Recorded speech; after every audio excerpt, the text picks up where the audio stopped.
Ladies and gentlemen, welcome back to Inside the Mirror. Today, I got my good buddy with me, visionary, entrepreneur, musician, podcast host, all of the above and much more. My good friend, Mikey B. Mikey, what's poppin'? How are you? What's up, man? I'm stoked to be here. Happy You were to just have on you, my man. podcast. Correct. So I was on Mikey's podcast. We're going to plug it right here. Hashtag iCare podcast. Go check it out. I was on your podcast last week. You're on my podcast this week. We've had conversations over the years of just connecting. We have very similar mindsets, of very similar thinking, similar experiences. We've connected since the day we met. We just clicked. So Absolutely. Who are you? What are you about? Talk to us about what you're doing, who you are. Well, Mike Barclay, that's the one and only, which is funny because my name is actually, like, my first name is one of the most common names ever, and my last name, if you go over to England, is one of the most common last names ever. So I'm not really original, but I, as a human, am original. So You're not just a common man, bro. Right? No, I mean, you covered a lot of it. I mean, I've been doing music for since I can remember, and just writing, recording, having fun with some stuff, and doing that. That's always been my passion, and my outlet, really.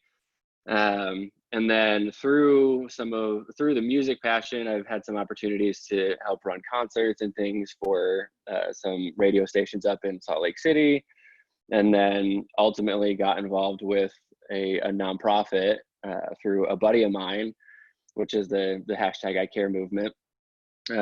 And the whole movement is kind of based around music being therapy as well as mental health. Like the main goal of iCare is to change the stigma and just make the conversations more normal. So we have a group that's on Facebook where it's a safe space for people to reach out and post things that are positive, or to post, like I saw a couple today that were, people struggling and just having a rough time.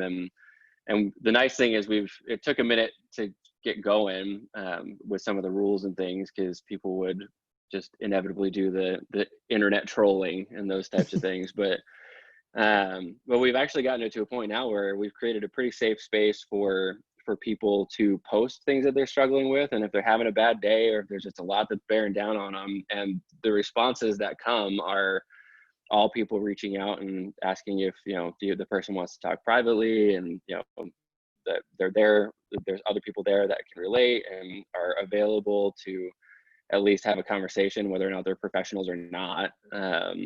So there's that kind of stuff, and which is kind of nice to see, because that's, again, the whole goal is to just normalize the conversation.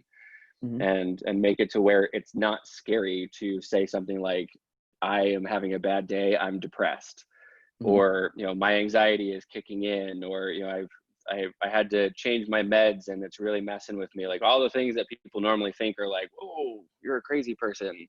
Right. And like taboo change that mental health stuff, right? Like, yeah, because mental health is just becoming like a common conversation, right? Over the past few years, even, it's only now that it's really becoming like a common acceptable thing, because before it was like, oh, right, you're just crazy, or you're overdoing it, or you're overly emotional, like.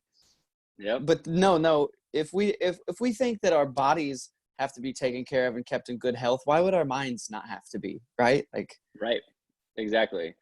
And it's just, there's always been such a stigma attached to it. It's always been something that's so negative. So, oh, you're depressed. Oh, you're bipolar. You're, whatever it is, you're just a crazy person, and especially, in the more extreme cases where, God forbid somebody go see a therapist, or even on a more intense level, they check themselves into a facility and go get help, which is a positive thing. Like, that's what they should be doing if they feel like they're a harm to themselves or whatever it may be.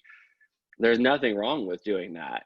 But you look at that from an outside perspective, and especially people that maybe don't even realize that they struggle with certain things, or don't want to admit that they have an issue, or even if they don't have anything that is, along those mental health lines, it's so difficult for people to understand that those things are normal for those of us that do struggle with it. I myself have battled depression and anxiety and all sorts of things for a long period of time, most of my Mm-hmm. life really, Mm-hmm. and had my own bouts with, some suicide attempts, with alcohol, with drugs, with, all sorts of things like that. And it's a different mindset when you're in it and when you're having those down days. So I met Sean, and he was a big Linkin Park fan, and after Mm-hmm. Chester passed away from suicide, I think 3 or 4 years ago now, Sean was listening to the song One More Light,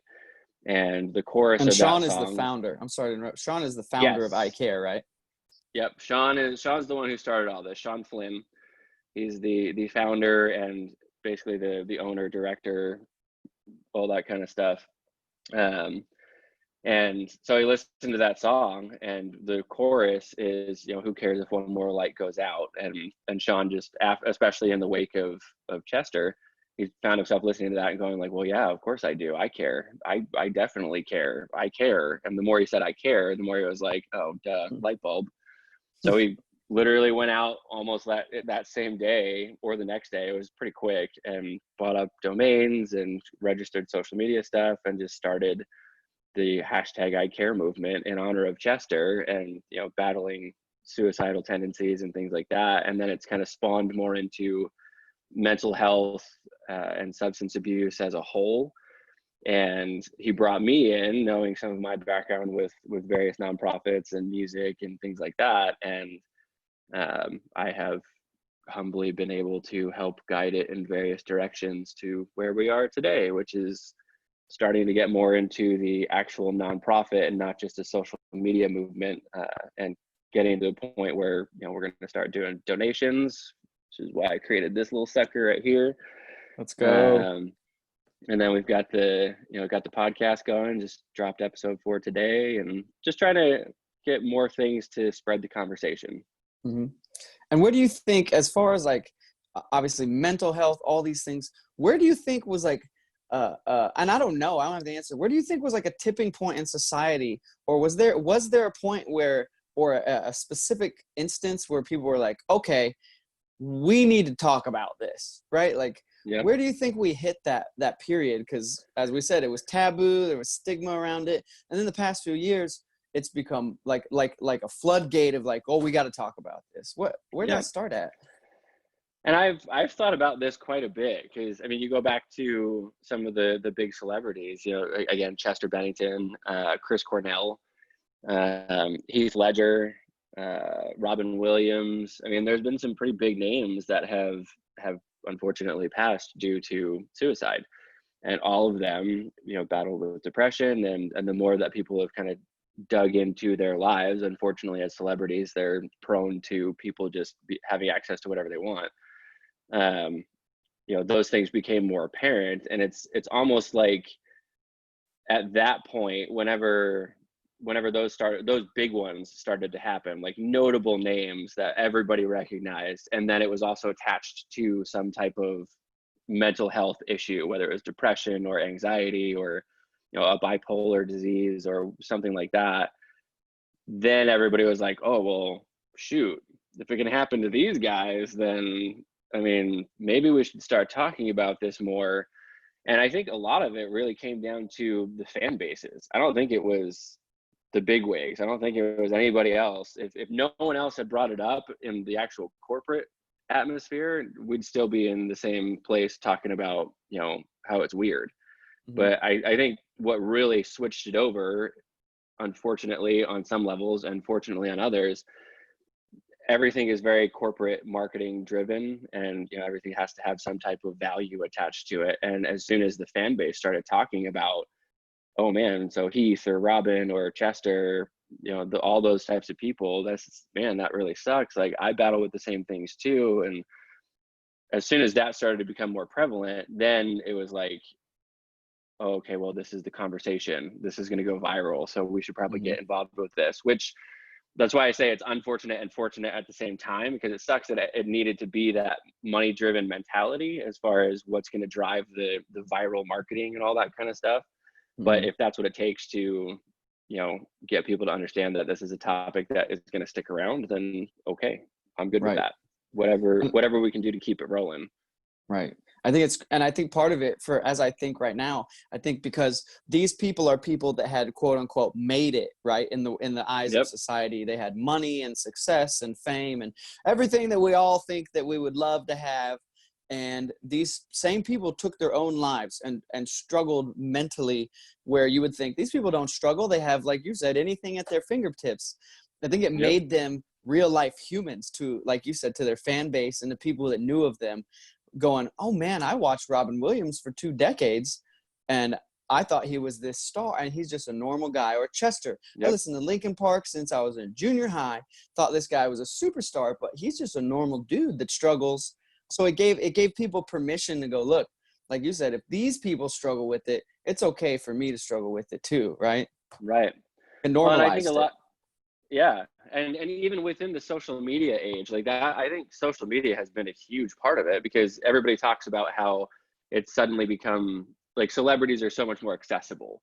Like, yeah, you might not be able to have a phone call, text message conversation, heart to heart with them, but I mean, I know I've had it happen to me personally. You'll tweet somebody that you're a huge fan of, and then they, like, even just something as simple as like retweet it. Who knows if it's actually them or if it's their marketing team, but just the fact that it's the name that comes across, you're like, he saw me. Oh my gosh. And so it's become so easy to access these people that were once, during 90s, 2000s and everything, when all of that was starting to just barely develop. Now it feels like you can almost like reach out and talk to them, and I think that's helped quite a bit when it comes to those types of things, because not only can you relate when it's somebody that has had those types of issues happen to them, like even Chester. I mean, you look at some of the deeper interviews and you can see hints and signs of it where he's a little more open about his depression and things that he battles with, but overall he was typically pretty positive and kind of held himself as that role model type, and wanted people to know that it was okay to talk and those types of things. And he still ended up obviously becoming a victim to his own head. And it's the fact that we actually have that accessibility at this point changes the conversation quite a bit, because they're no longer, like you said, they're now just humans. They're people just like you and I.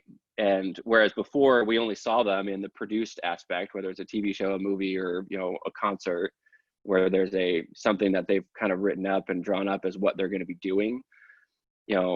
Social media got to this point where it humanized everybody, and I think that's helped the conversation about mental health as well, which again is mostly where the whole iCare movement came from. It was like, all right, well, we've got all these resources and this access at our fingertips. We can get out to a whole bunch of people. And Sean's background is social media marketing. That's what he does for a business. So for him, it was a piece of cake. He set it all up, and now we've got 50,000 across various platforms and continually growing, and who knows where it's going to go.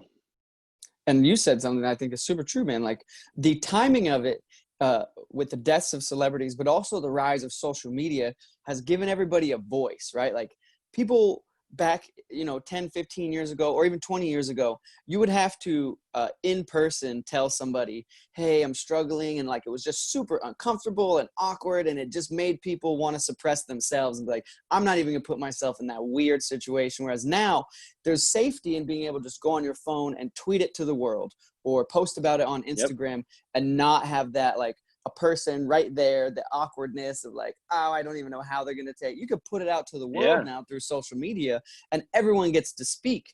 And so there's this freedom, I think, that social media has brought us, to be able to give everybody a voice and an opportunity to cry out, ask for help, not feel that awkwardness of like the one-on-one. Right. You know what I mean? This is going to be a super weird example, but bear with me, and I think it'll make sense. But I mean, you look at the porn industry. Let's go back to the 80s.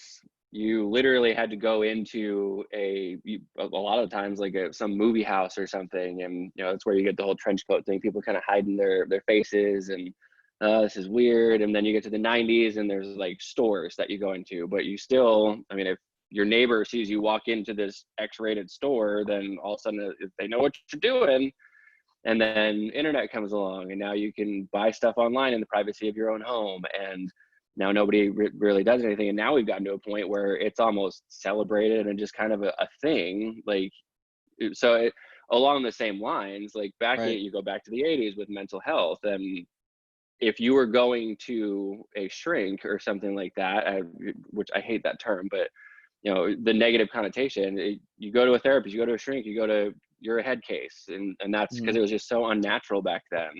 And then the 90s come around, and now it's starting to become a little bit more prominent. You got Cobain and things like that. So people know that it's possible, but it's still very closed group conversations that are happening. It's within your own community. And so then when you have, 10 people that are judging you and one person that is supporting you, that becomes detrimental and really damaging to your own psyche, because you're like, okay, well, the majority thinks that I'm a fucking weirdo. But then you keep going with the internet, and that starts to push forward. And now you even have, currently you have these apps that are online where you can literally do online counseling and do video counseling, and those are all over social media, and people use those constantly. And then again, the conversation has opened up. So along that same lines as the porn analogy, it's become like, now what was that one person that supports you and the 10 that judge you has turned into that global outreach of like, I can post something on Twitter and everybody in the world can see it, and I'm going to have hundreds of people potentially that are going to support me. And yeah, there's still going to be the trolls and the people that are weird. It's just how humans work, unfortunately. Right. But you're going to have, like, you have so much more ability to gain that support at this point, and to gain it from larger quantities of people, to where all of the negative noise gets drowned out. Yeah. So it's like the ratio has flipped. Like you said, there was one person supporting you and 10 judging you. And now it's almost the opposite. It's the 10 people that are supporting you and maybe one judging you, because those 10, now that it's okay to talk about it, most of them struggle with some type of mental issues too. Like we all do. Again, like I said, if your body has to be taken care of and kept in good health so that you can maintain a good life, your mind is also part of this is all part of who you are. You got to take care of it. And I think that it's amazing that we're in a place now where we can finally talk about like taking care of your mind just as you take care of your body, right? Yep. And it's, I think about like people like Tony Robbins, like that's always been okay. Like motivational speeches and things like that. Like, okay, why is that normal? And yet it's not normal for me to say something that's like, oh, I'm having a bad day. I'm struggling with my depression, or my anxiety is spiking. And, I feel like I'm in my head too much, when reality is all of the reaction should be is like, okay, well, what can we do to support this person and help them with their own self-care, whether it's just letting them know that there's somebody that supports them, or whether it's something more specific within a conversation personally with them. But it's, and I think we talked about this a little on when you were on the iCare podcast, but it's that illusion that gets painted with social media. No one posts the negative. Nobody wants to post the bad stuff. We all post the good days. We post the best selfies, the best edited selfies of us doing crazy things in Paris, and some crazy concert, that like all the happy, amazing things that make our lives look like the best things on the planet. No one wants to post a picture of like after they get done crying or something like that. You're not going to post that with a message that says, hey, just had a really rough day, could use some support, because then everybody's going to yell at you for being an attention seeker and all that kind of stuff. Yeah. And so, I mean, that's also, I think, where some of the stigma needs to go away. Right. Because on social media, it is true. That's so true, man. As you said that, I saw that when you post something that's asking for help, or saying, hey, I'm not doing well, or anything, you still are almost attacked for being an attention seeker. Yet, what about everybody that posts everything that is the best side of them, and these edited, Photoshop perfect? That's not attention seeking. Like, authenticity is demonized, but actual attention seeking is propped up and almost given like this golden star of like, good for you. That's so cool that you we're chilling with monkeys in Brazil. Like, that's attention seeking. Authenticity is posting a bad picture and saying, I'm having a bad day, I need help. but we still there's still an attack on those people. So we haven't fully come to a place. Like, we've made a lot of progress, but we're still in a weird place with social media where being authentic is like, because I think the reason being, and I would like your opinion on this, don't you think it's because people don't like to be uncomfortable? So like, it's fine to see somebody having a great time, but it's uncomfortable when they're not doing well and we don't know what to do. So we're just like, you just want attention. It's our way of like not having to help, right? What do you think about that? Absolutely. I would 100% agree with that. I think there is a huge discomfort level, because I mean, you think about the people that don't really understand some of those things. Again, whether it's just like you don't really have any like mental health issues that are diagnosed, and you just have a bad day, which may contradict every other post on your social media that's all like happy and inspirational quotes and blah blah blah, like go get them today, I'm gonna do this, like you can do it. And then all of a sudden you have one that's like, man, today sucks, like I'm really struggling, and God forbid you do that. Right. But and it's just one of those things that's like,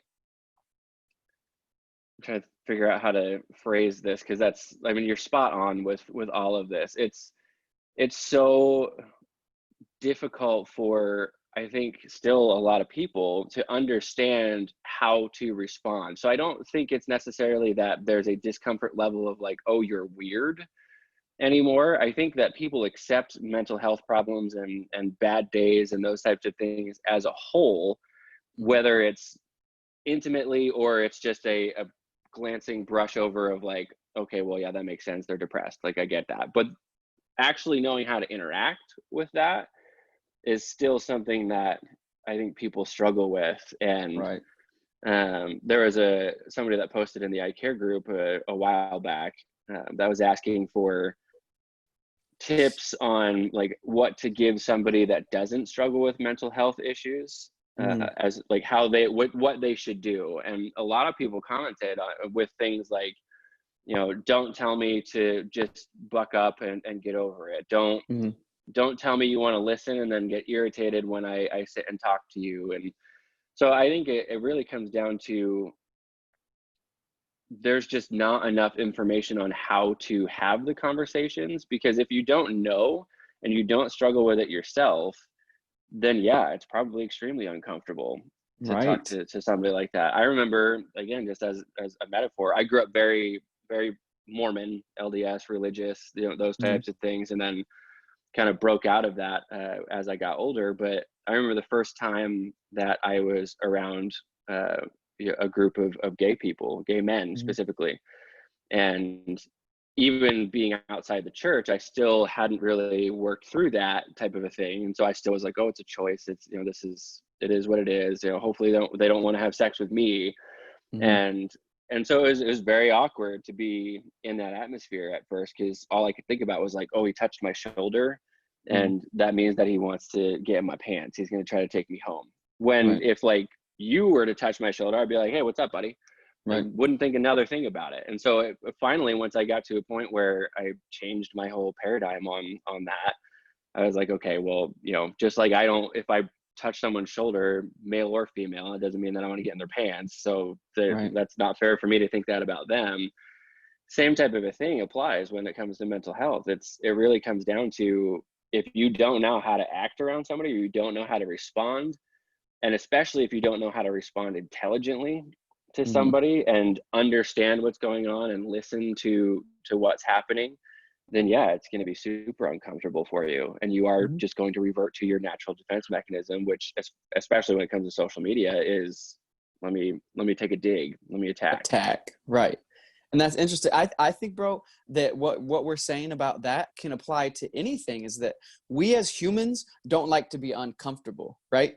Which is unfortunate, because most of our inner growth comes from discomfort and putting ourselves in uncomfortable situations. I'm going to use the current racial issue of racial injustice, right? And black and white tension, matter.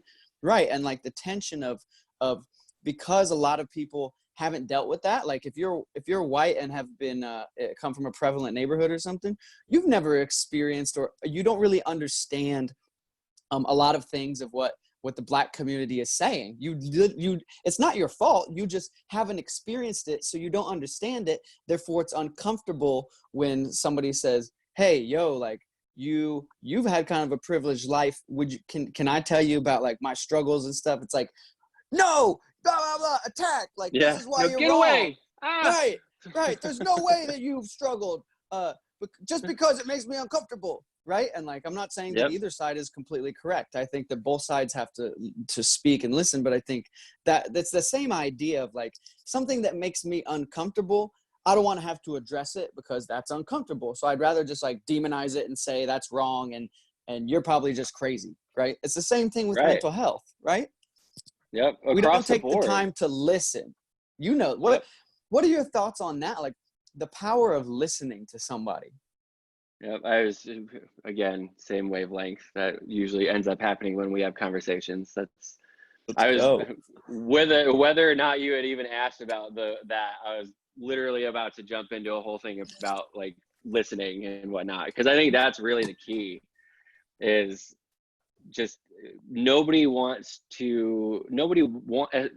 they don't want to listen at all, period. And especially when it comes to social media and whatnot, everybody wants to be the next viral sensation, you know, whether it's a somebody posting a video or a music track, or they want the insta fame of whatever it might be that they're doing, even if it's just a tweet that they send and it gets retweeted like a million times. Like that is still this 30 seconds of like, yay, it's all me. And so everybody is just vomiting whatever they want to say to say something interesting, and no one's paying attention to anything that's coming back into from outside.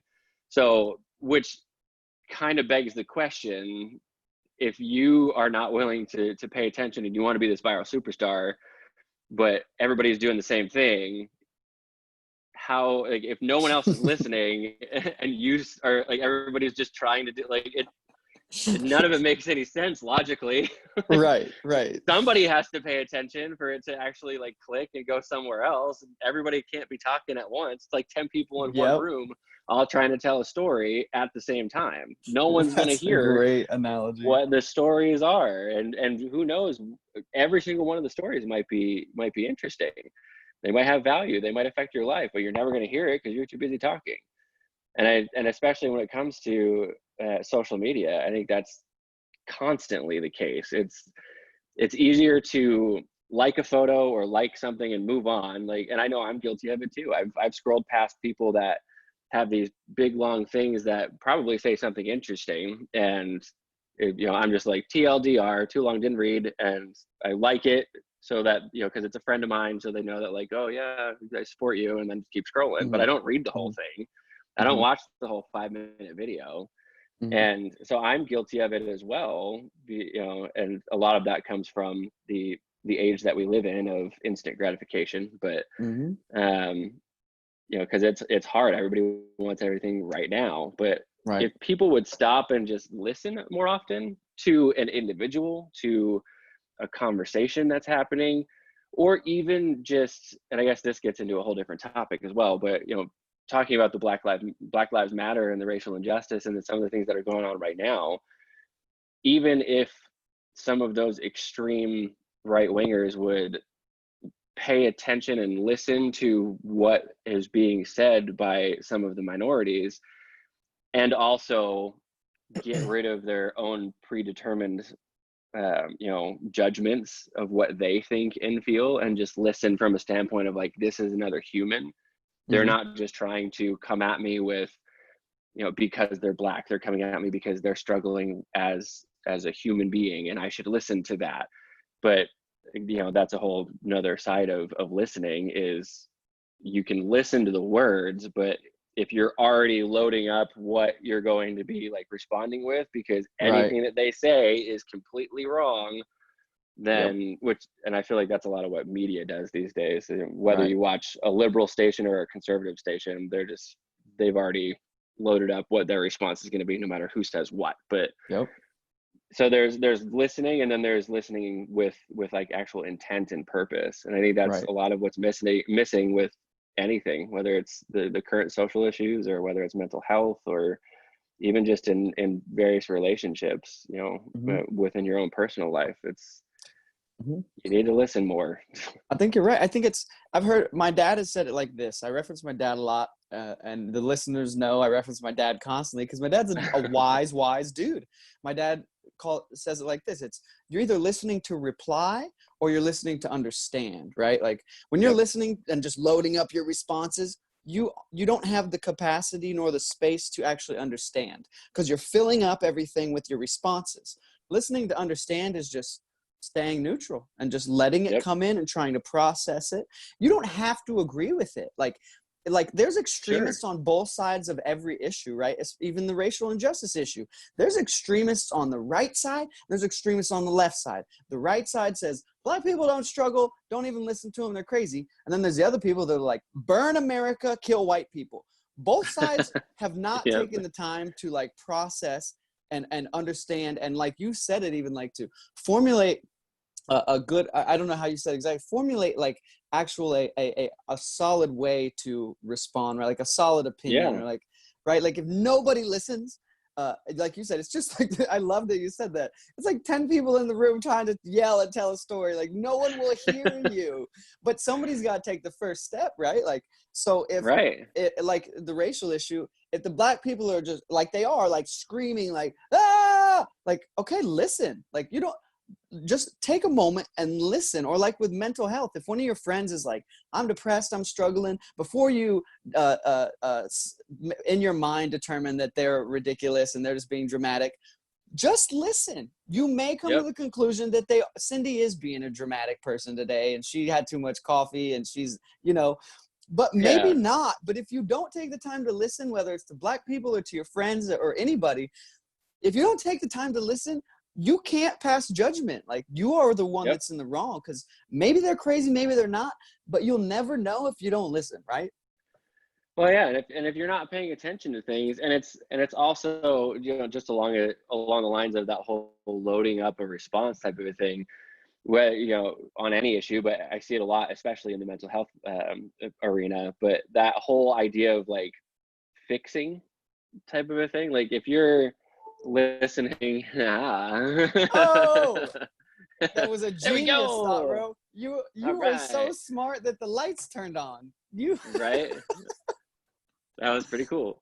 That was really cool. But like it's just that whole concept of like, not, you don't need to fix somebody. That's not the goal. Like don't listen with the intent to tell them how they should fix themselves. Don't listen to somebody who is telling you that they're depressed or that they're struggling with whatever it might be, with already loading up like how you're going to give them advice, because you have no fucking clue what they're going through, because you're not them. You don't know like what they're actually thinking or feeling. Even if you can relate to the actual circumstance that they're going through, that doesn't mean that you know exactly what's happening in their head. So fixing people is just, that shouldn't be a thing, period.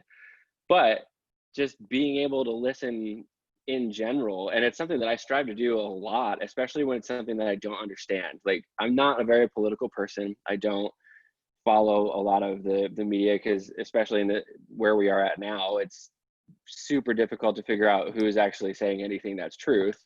Right. So I just kind of stay away from most of it and support Wise. what actually feels right. Like even when it comes to the racial stuff right now, there's always are you Black Lives Matter or are you All Lives Matter? And Right. in my head, not having watched all the media stuff, I'm going like, well, all lives matter.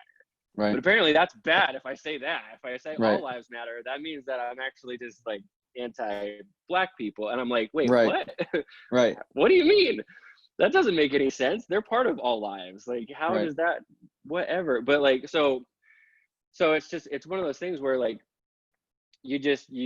I love learning, and I love being able to understand something new. And like you said, whether or not I agree with it, that's left to be seen. But I'm never going to shame you for it.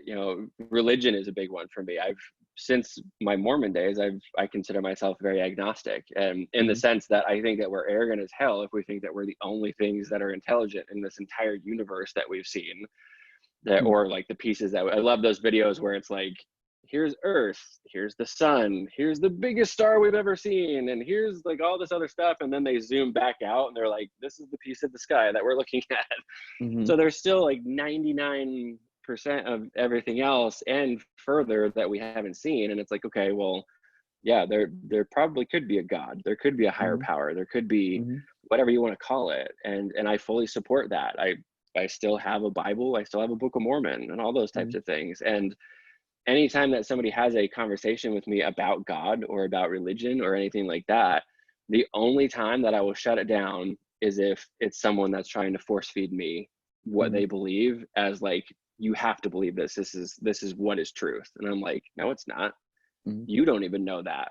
And if you say that you know that, then you're like, you're not in the right mindset for God to even be a part of your life on that level, because reality is that there should always be a humility and a faith behind it. Like there is no concrete knowledge of certain things. So it's when you listen with the intent to actually like really hear the other person and learn something for yourself, whatever you may take away from it, even if you don't believe the actual principle, there's a lot of really good stuff when it comes to religion or, you know, politics, or less so politics, I guess, but you know, whatever it might be, like there's you can always learn something new, but you're not going to learn it unless you're listening with the intent to actually hear what is being said, and like your dad said, listening to understand, not listening to reply. Right. You know, it's funny that you brought up the Mormon thing and the religion thing. One of my best friends, Fernando, and he was on my podcast last week. I saw that. He is a man of faith. Like he's a devout, you'd call him a Christian, but he's a very devout man of faith. He believes in God. He believes in the Bible. But he tells me he's been talking. He's had Mormons, you know, they come and knock on your door and they want to talk. And he has happily let them come in for like 2 years. And he just listens to them, bro. And whether or not they agree on religion, he's actually built a friendship with these people just because he was willing to listen to them. And turns out they're incredibly nice people. They disagree on a lot of spiritual, religious things, but they've been able to put that aside. And he's now good friends, text messaging, like has the phone numbers, text these Mormon dudes as friends, and they disagree on religion. But I think that's an example of the power of listening to somebody. You don't know what you can do. I think that one of the best gifts you can give people is just a listening ear, right? It almost breaks down barriers. You know what I mean? Like Mormons, a Mormon guy and a Christian guy, you would think they would just fight and argue, and no, these people have become friends and been able to put aside their religious things and be like, hey man, I can't believe you let me come into your house for 2 years and talk to you about Mormonism, and you disagree with me, but you just listen to me, right? Like, if we would do that in the mental health space, we would save lives, honestly.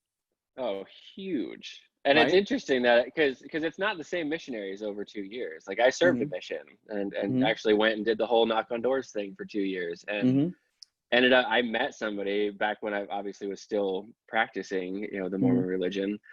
Met somebody on my mission that was exactly that way. He was Christian, had no interest in joining the church, but you know, I was in Lake Tahoe at the time, and it was winter time, so he would bring us firewood. He would come give us rides, like practice true Christianity. Like nowhere in the Bible does Christ say, help your fellow man, serve your fellow man, love your fellow man, unless they're a different religion than, like, no, there is no unless, like there is no caveat to that. It's just do this, and that's what he did. He was always willing to help us no matter what. He would, you know, bring us over to his house and feed us. And that was one of my first experiences with like, oh man, wow, like this is pretty cool. Like I don't have to believe the same thing as somebody else to get along with them. Right. So, and you're right, even within the mental health you know, sphere, it's, if you have a friend, and I guess I'll use this as just like a PSA on some levels, like if you know somebody or you have a friend and you're the type of person that's watching this and listening to you know what's going on right now between Kyle and I, whether you struggle with something yourself or not, if you know someone that does and they're reaching out, it's probably not because they're seeking attention. They just need someone to listen to them and feel like they're being heard. So don't load up the fixing things. Don't load up the inspirational quotes of like, don't worry, tomorrow the sun will come out, everything will be okay. Like, Never helpful. Speaking personally, especially, I hate that. I can't too. stand it, because I want, all my reality is in those moments is life sucks and I'm in a bad place. Dark. And you definitely learn through, experience and therapy and other people and things like that, that it's okay to own those types of days, and then you get past it. But everybody has their own process of how to get past it. You can't tell people what to do. Some people just want to be listened to and want somebody that cares enough about them to understand that a rough day or a rough week or whatever it might be with what they're struggling with is fine. That's okay. You're allowed to do that. I love that you've said that repeatedly, is that people don't need your advice. People don't need your opinions. People need you to listen to them, to love them, and to support them. They don't need your opinions. My buddy Fernando said on the podcast too, he said, it's so funny that as soon as you get a ticket from a police officer for speeding, everybody becomes a lawyer. Or as soon as you become sick, everybody becomes a doctor, right? So and I laughed out loud. Have you tried this remedy? Are you gonna fight the ticket? Have you seen section 7 subclause C of the Texas Did he show State you your speed? driving code? Yeah, right. Like, you don't know, man. Like, right. We all become experts on everything as soon as the issue pops up. And that's not helpful to anybody, right? Like, if I actually wanted a lawyer, I'd go talk to one. If I actually wanted you to be my therapist, I'd go find a real therapist. I need a friend, right? Right. Or if I want your opinion, then I'm going to ask you for it, whether it's a professional or not. Like, because I mean, you and I have conversations all the time, and I have no problem being like, "Hey, Kyle, like, okay, here's where I'm at. Here's what's going on. Like, what do you think?" But if I ask you, it's different than if you're just like automatically like, "Oh, you had this experience? Well, here, let me pull these like Google articles and let me research like within the next 5 minutes and become an expert on how I can fix this problem." Like, right. I know information is right here at our fingertips, but that doesn't mean that within 5 minutes or 10 minutes that you're going to have an answer for me. Just shut up and listen to me and have a conversation. Ask me how I'm doing. Don't ask me or tell me what I can do to fix it. I think the most powerful things you can give people are not data and analytics and resources and links. And no, it simply comes back to the same thing. You give them humanity, right? Like, you give them what you have innately as a human, which is the ability to listen, the ability to love, to support, to encourage. That's what people need in life. And especially with COVID and the racial issue and everybody being at home and quarantine on their phones, everybody's all of a sudden an expert, and they're all fighting, and it's like everybody's on trial, and we're mask and no mask, and this is why mask, and this is why no mask, and this is why no, vaccine and no vaccine. Why don't we all just agree that COVID's bad, racial injustice is bad? Let's listen and care for one another. We'll make a lot more progress, right? Oh, absolutely. I think especially that's in the mental health part area. Of the problem.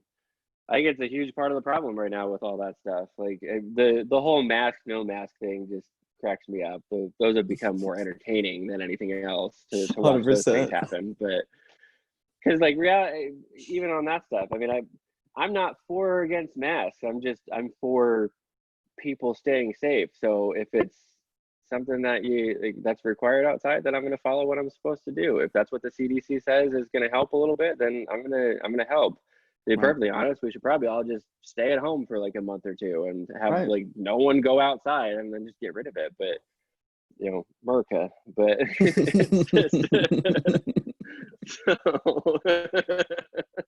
it's just, man, we could really go down that rabbit hole if we wanted to. Right. But you're right. It's like we could all take a stance on everything in the world, even mental health.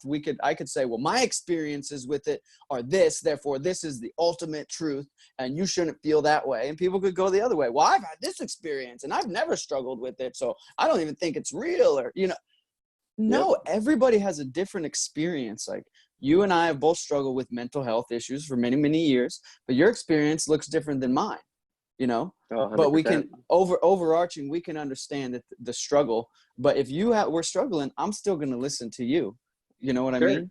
I'm not just gonna be like, well, Mikey, this is what I went through 5 years ago. And so that must be what you're going through right now. So yeah, so this much supply. Like there is no, none of it's linear. None of it is like, okay, well, I've had depression for 10 years and you've had depression for 12 years. So that means that you're the expert. Like, no, it just means that my No. experiences are different than yours are. Mm-hmm. And like, I just recorded an episode on Saturday with a military veteran who was in active duty. And we talked about some of his PTSD problems and his story, and which I can't wait to release as just a teaser, like to the point where legit I had to mute my mic a few times because I was fighting back tears. Like it was pretty intense. Great conversation. But that was one where I don't have PTSD. I've never been overseas and in active combat. Like none of those things are things that I've experienced. So most of that episode was just me kind of asking guiding questions and then letting him talk for the rest of the time. And listening. Because I don't have something that's going to help him. Like I can give my own personal experiences if it relates a little bit, but it's his experience, and he's the one that knows more about his own battles than anybody else. And that's, again, it's when you listen from that standpoint and listen with the intent to understand somebody and really hear what they're saying and what they're feeling, a lot of things happen. It's so much more beneficial than trying to just talk to somebody and listen to reply. Right. And I'm gonna be honest, man, it's something that it's not easy. I totally understand that listening to people is not always natural or easy. Like for me, Sure. You know me, man, like I'm outgoing. I like to talk. It's not that I just like to hear myself talk. I like relationships. So like, I like to like have conversations with people, but I've had to learn over probably the past 2 years specifically, I've really had to focus on like, if I have the opportunity to speak, but then to pull back and let the other person speak. I think it's loving. Having a podcast helps with that. It does, doesn't it? I've really learned. At the beginning, I was terrible. I just interrupted and talked over everybody. And it was almost as if like I was the guest on my own show. Yep. You learn that the hard way when you do a podcast, especially one that involves guests Right. a lot. But I think it's just... We've joked about it between you and I. Like, you put the two of us together, and we're both talkers, and we both have the tendency to ramble on certain things. So it's like, man, who decided that this was a good idea? Who put these two just spouters of the mouth together, right? But it's like, I do think I really have learned, even for me, that the biggest gift most people can give me is just to listen to me, because I'm a communicator. So like all my emotions usually come out verbally. So if you listen to me, I'll love you forever. And I've realized most people need the same thing, right? Yep. Most people just need to be heard and be able to authentically express themselves without judgment. 100%. And authentic is one of my all-time favorite words. I love that word so much, because that's just, if more people were authentic, just in general, whether it comes to mental health or just, people, humans, that I think the world would be a much better place. Unfortunately, we're all in this community and social media atmosphere where we have to be something else. We have to, show ourselves as something else, whatever that may be. But just to be authentic, I think, is one of the most brave and courageous things that you can do in this day and age. And more people need to do it. And that's that's exactly why we're trying to do as much as we are with the iCare movement, is just to bring that authenticity more to the forefront of people's minds, and just say, hey, look, you don't get to yell at this person because they're posting something in this group about how they're having a shitty day. Like, that's not for you to say. You can support, or you can keep your mouth shut, even if you don't agree with it, but allow them to say what they're feeling and be authentic to what's happening in their own heads at that time. I think that's important. We can change the world with authenticity. That's true. That's true, because we live in a very false world, right? We just see what's on this screen, which most of it is not actual real life. It's not what people are actually dealing with. Even me, I'm guilty of it too. I don't post most of my real negative emotions. I post my positive emotions, which are authentic, but I don't Yeah. usually post the other side because it's just not comfortable for me. Because again, you're putting yourself out there, and it's scary. I have a question Yep. though. You obviously, like, we both dealt with and overcome some mental struggles, right? And like you, Mm-hmm. even actual suicide attempts, right? Like, where Yeah. was the turning point or how were you able to finally like overcome it? I know it's not, you never fully overcome it. It's a journey till we Sure. die to battle it. But how did you like get past that really, really dark place? Like, what did you do? So there's two very specific ones. One was when I was in Vegas, and like 22, 23 years old. Mostly, I think a lot of it had to do with drugs and alcohol and some substances that were involved, and my head just wasn't right. And so that was the first attempt. And then the other one was actually, hi Felix. um, he wants to say hello.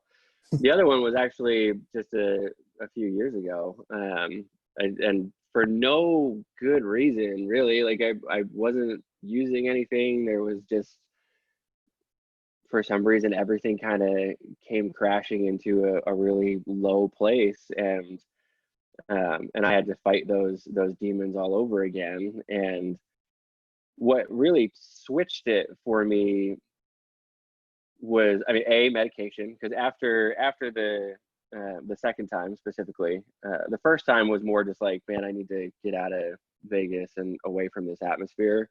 And I have no idea where that thought came from or how I was able to like actually follow that, but for some reason it was just a strong enough premonition that it was time to leave, it was time to get out, otherwise something serious was going to happen, that I just followed it. So I left, and then was fine once I was out of that atmosphere. But the second time around was, um, I realized that there was definitely an issue, and I realized that I had hit that really low, dark area again. And thankfully, I had my best friend who struggles with some very similar things, who was there to at least stick with me, through it and help, even if it was just like staying here at the apartment and sitting on the couch and not saying a word, and just making sure that I wasn't doing anything extreme. Um, but he suggested it, and I was like, okay, well, I guess I should try that. And so I went to a doctor and got a prescription for Zoloft. And I was so anti-medication for the longest time, both Mhm. from, my substance abuse background, because a lot of those were prescription pills and various other things. Um, but also from the standpoint that I had in my own head this whole stigma that pills are a band-aid. They don't actually fix the real root of the problem. So really it's therapy that Mm. you need to use. And I remember I went to my therapist, like about that same week that we had talked about using medication, to kind of help things. And even he was like, no one says you have to be on it forever, Mhm. but if it's going to help for the moment and it's going to balance things out, then it's probably a good idea. And the more that I thought about that, the more I was like, oh, okay. So I did. So I went and got on a Zoloft, which is just a beta blocker, Mhm. and Klonopin, which is an anti-anxiety. Mhm. And it was hard at first because it was really hazy. Mhm. Those types of medications they block out the lows, but they also block out the really high highs. So you're kind of Mhm. stuck in this middle ground of grayness, but you're at least not like super sad, and you can still be happy. It's not like that's completely blocked. It's just not as high of a spike as it normally would be. So it was Mhm. difficult at first. Like I didn't really love how I felt, and doc says you have to be on it for a few months for it to really like kick in, and get into your system and normalize, I guess.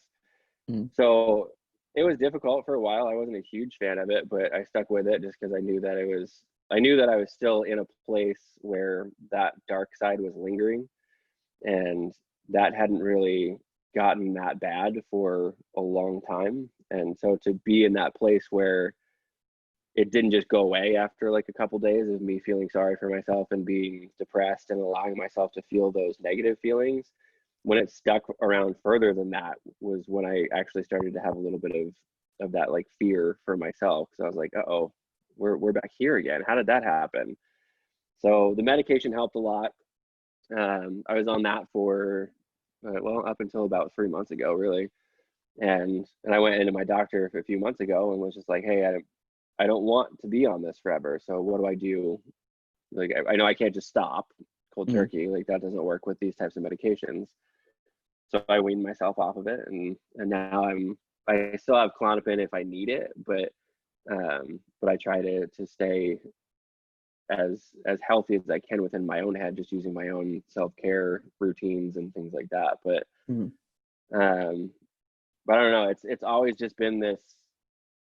There's like this little piece, no matter how dark it gets in my head, that almost is like it's like the emergency button that gets flipped. It's like there's like these little people in my head that the rest of them are just depressed, and then there's that one guy running around like, "Where's the switch? Where's the switch? We gotta hit the switch!"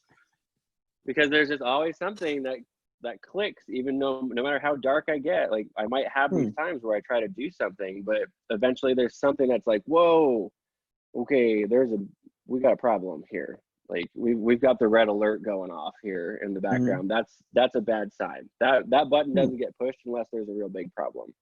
I don't know where that comes from. I'm not sure if that was therapy when I was a kid or what caused that to be implanted into the way that I think about things, but there's always that emergency signal that goes up in my head when things get really bad, that it's like, okay, it's time to figure this out. And usually it involves reaching out to Brian.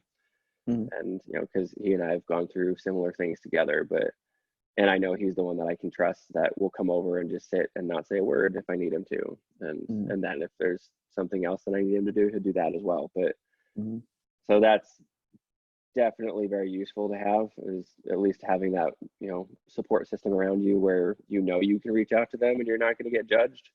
But yeah, I don't know. I'm not sure where it comes from. It's just the alarm starts blaring.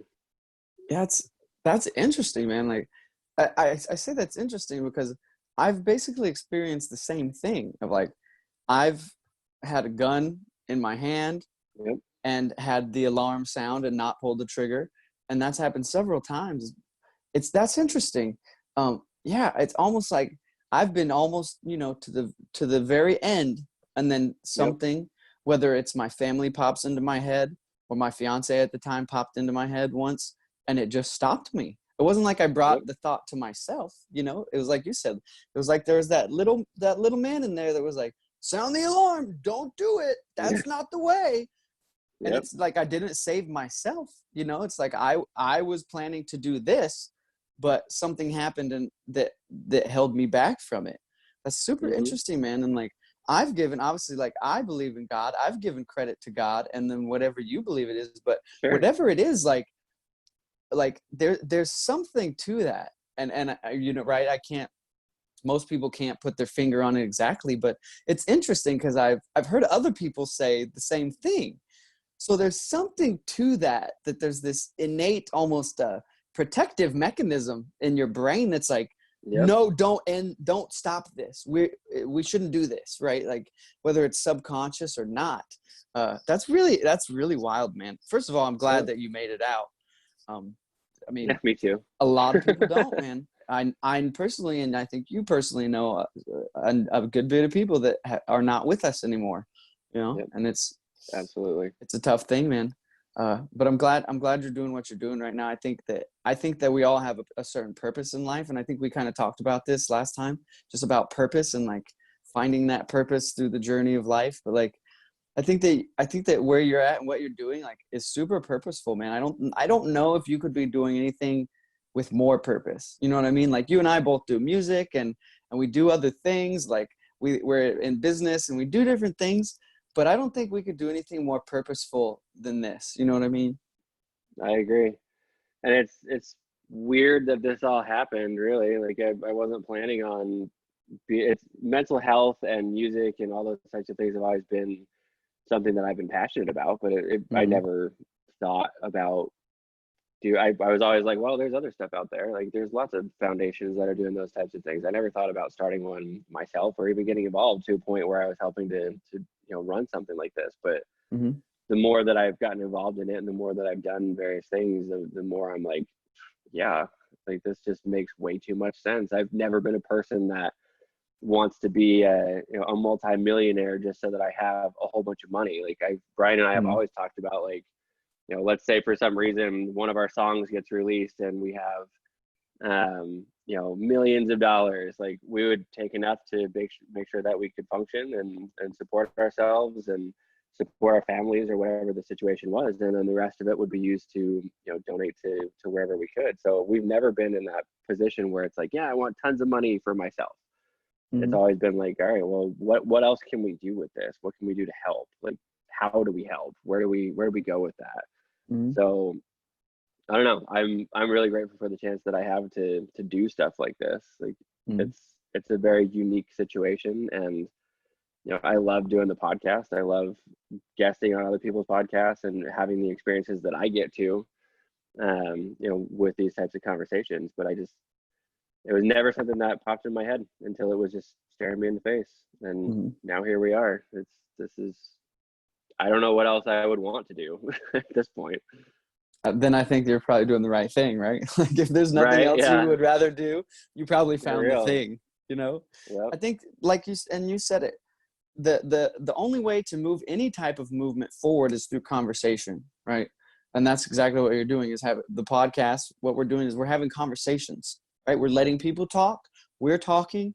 It's just it's a very basic thing that thankfully the internet and being able to communicate remotely has provided, right? Because like we said before, the internet, you weren't able to have these large scale conversations and then distribute it to the masses, right? You had to talk to this person, build a nonprofit, throw an event, have people come to the event. Like now this is the event, right? What we're doing is the event. And then we can do outside events on top of that. But this is the event. This is the conversation. One of the many that has to be had in order to move it forward, right? Is to talk to people, to listen, to do those things that we've touched on. I'm not going to keep you forever because you and I, again, we can go for another 2 hours, man. 2 hours is short selling ourselves. I think 2 days, you give me food and water and I'm good to go. But I don't know if the listeners have the capacity like we do. But I do want to give you an opportunity before we go to like kind of tell us where iCare is headed. Tell us where they can find the podcast, where they can find the Facebook group, like plug everything so that people that need it can get connected to you and the movement. Sure. The easiest place to go, if you go to #iCare.com, and hashtag spelled out, obviously don't use the £. If you're doing social media, you can use the hashtag because that's how we're trying to spread the word about what we're doing. But #iCare.com, and that has pretty much everything on there as far as links. There's a link for the group, which we've got about 3,500 people on that, and still growing. And then there's the Facebook page, the Instagram page, the Twitter page, all those types of things. Where it's probably going to go over the next little bit. As far as the podcast, if you go to podcast.#iCare.com, that has all the links to Spotify, Apple, Stitcher, etc. So you can find the podcast there if you want to listen to it. Moving forward, we've got a lot of stuff that is coming, and there's even within the next couple of weeks, there's some big things that have just been brought to light that are going to be pretty cool.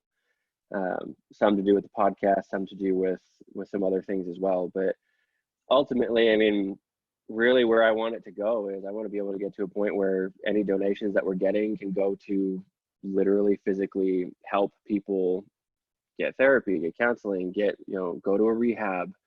If they need to go check themselves into an institute for their own safety, then we can help cover those costs and things like that. Concerts and benefits and events like that are going to help spread awareness and hopefully involve larger names across the board to be able to spread the word. Like that's really where I want all of it to go. But currently it's the whole point of iCare and the podcast even is just to have the conversations and make sure that people understand that it's okay. and that they matter. I think that's the biggest piece that I can leave with any of this is it's okay to have a conversation. It's okay to have a bad day. It's okay to talk about that. There are people out there that can relate, and everything that you feel matters. So I don't know. It's good. I'm excited. We talked earlier about some of the stuff that is going to happen, and I'll tease that when I'm allowed to. But there's some big stuff coming. I'm excited to see where it all goes. I love it. Well, I love what you're doing, man. The last thing that I would say is just like you said to people, if you guys listening or watching, if you need anything, if you need to reach out, you can reach out to me, you can reach out to Mikey, or reach out to somebody that you feel more comfortable with. But you will do yourself a disservice if you continue to stay in that dark place. You have to reach out. I know it's not easy. Yep. I know it's not comfortable. But again, the only way to become healthy sometimes is to get uncomfortable and tell somebody. So reach out. You can't do it alone. Mikey, you're the best, bro. I love you. Love you back, bro. I love this kind of stuff. This is great stuff. Also, I love that we unintentionally wore like the exact same type of a shirt. Oh, we did. That's wild. Well, I love you, man. Yeah, no, I'm glad I got to be here, dude. Thanks for coming on. Keep doing what you're doing. We're going to stay connected, and we keep building our separate things together, but we're building them together at the same time. It's interesting how this is all kind of playing out over the past few weeks as this has happened, you know? I have a feeling that there's going to be some more Mikey and Kyle dynamic duo moments over the years. Oh, tons. This is the beginning. Well, Well, thanks for what you're doing, man. I was going to say, we met years ago and we kind of started plotting things back then. So it's just a continuation of initial ideas and thoughts. So it's just crazy to see how things play out in life. But anyways, thanks for your time, man. Keep doing what you're doing. Dude. You're making a difference. #iCare is the movement. Inside the Mirror is the podcast. Until next time, I love every single one of you guys. Take care of yourselves.